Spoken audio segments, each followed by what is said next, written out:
cannot afford to lose this one. It therefore means that any option available to boost this tourism industry will significantly boost the economy of Jamaica. As the tourism industry is carrying the foreign exchange earnings on its shoulders, casino gambling will attract that elite class of tourists to our shores, which means more foreign exchange for the economy. How can we turn down that boost? Not accepted. The only problem we should have with casino gambling is that we need to ensure that the proceeds be put into long-term projects that create real competitive advantages, such as public debt reduction, pharmaceutical research, ethanol production from sugarcane, and the entertainment industry. My opponents, we are not here to discuss whether or not casino gambling is right or wrong. Morality is based on emotions rather than facts. And emotions cannot boost the economy significantly, but investment in a product such as tourism can and will give that significant boost. Sustainable tourism development, my opponents, judges, is the right grade of fuel that is needed in the economy's tank for the country to achieve prosperity. Ladies and gentlemen, casino gambling will, and I repeat, will significantly boost the economy of Jamaica's tourism industry. That's accepted. The proposition rests. I thank you. We thank our speakers from Maud MacLeod High and Cornwall College for such a spirited debate. It's time for the rebuttals. We start with the opposing team, Cornwall College. Madam Chair, colleagues, elegant opponents, adjudicators, ladies and gentlemen, good evening. The first speaker of the opposition has identified that to boost, as used in the moot, is to increase, is to improve, is to develop. And he further pointed out that sustainability is a critical factor in the development of Jamaica's tourism industry, particularly in light of its volatility, its volatile nature. My second speaker, among other things, has previously elaborated on the implications of internal competition. But what about external or global competition? And this, ladies and gentlemen, is my duty as third speaker. So let's begin. Jamaica will not be creating its own niche market globally, but would instead clump itself in excessive competition in an already saturated aspect of the world tourism market. For example, judges, Bahamas' casino gambling sector is now under threat by global competition, especially from countries where most of its visitors originate. States such as Florida in the United States, for example, Canada and the United Kingdom are contemplating legalizing and introducing casinos, according to Guardian.co.uk. According to the Jamaica Gleaner last year, if introduced, Jamaica can expect additional competition from St. Lucia, which legalized casino recently. Now, under today's debilitating recession, ladies and gentlemen, it makes it easier and, in fact, and more importantly, cheaper to stay in one's own country to gamble. This has consequently forced Bahamas judges to investigate new ways of being competitive in such a hostile environment. In layman terms, ladies and gentlemen, the external competition with regard to casino gambling is completely saturated. And as noted by the first speaker of the proposition, quote, Jamaica needs to be creative in order to remain competitive, end quote.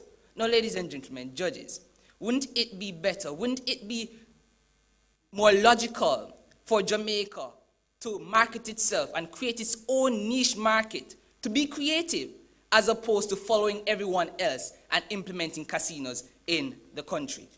So, ladies and gentlemen, I'll leave you with this quote from the city manager of Central City, one of the world's most famous areas with legal gaming. He was quoted as saying this: "I'd tell anyone who was thinking of opening their community to casino gambling to have his head examined." End quote.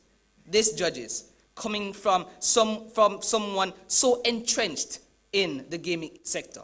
So, ladies and gentlemen, having considered all the arguments provided by the opposition, as opposed to the arguments provided by the proposition, which has been lacking significantly as far as sources and evidence are concerned, the opposition rests. I thank you.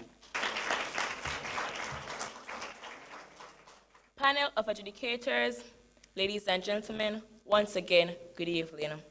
My opponents, the more we listen to your lines of arguments, the more they fall apart as a mere jumble of rhetoric.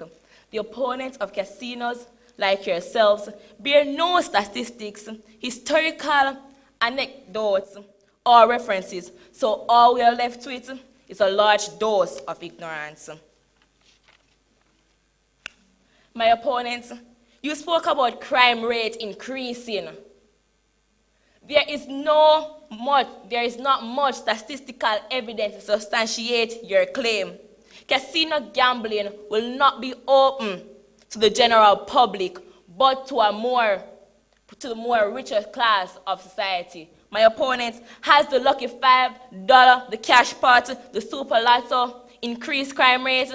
I think not. My opponents, you also misunderstood us. We stated that tourism is Jamaica's leading earners of foreign exchange, not casino gambling. Tourism in Jamaica employs 80,000 persons directly and 180,000 persons indirectly. My opponents, you also spoke about welfare.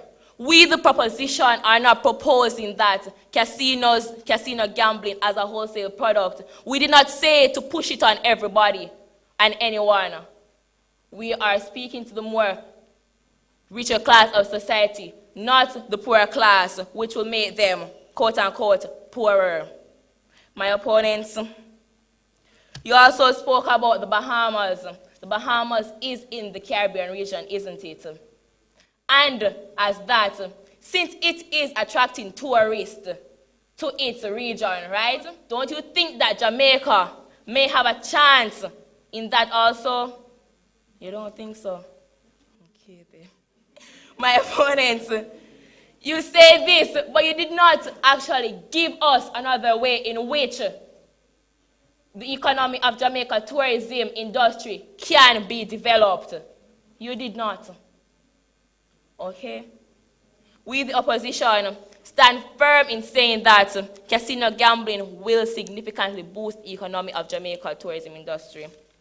I thank you.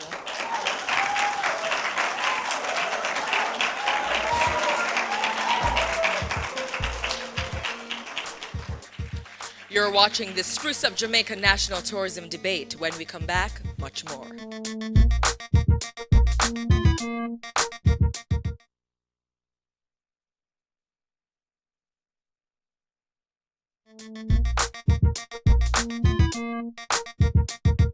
Let's give a round of applause once again to our schools. They've done so very well in this Spruce Up Jamaica National Tourism Debate. Now, after the judges have deliberated, ladies and gentlemen, it is my pleasure to announce that our winning team this evening is Cornwall College. Congratulations to Maud McLeod High as well. Fantastic points that all of you made. We thank you also for watching the Spruce Up Jamaica National Tourism Debate on CVM TV. And the next time you're with us, we will have William Nib and Mobe High debating the moot casino gambling will significantly boost the economy of Jamaica's tourism industry. Thank you very much.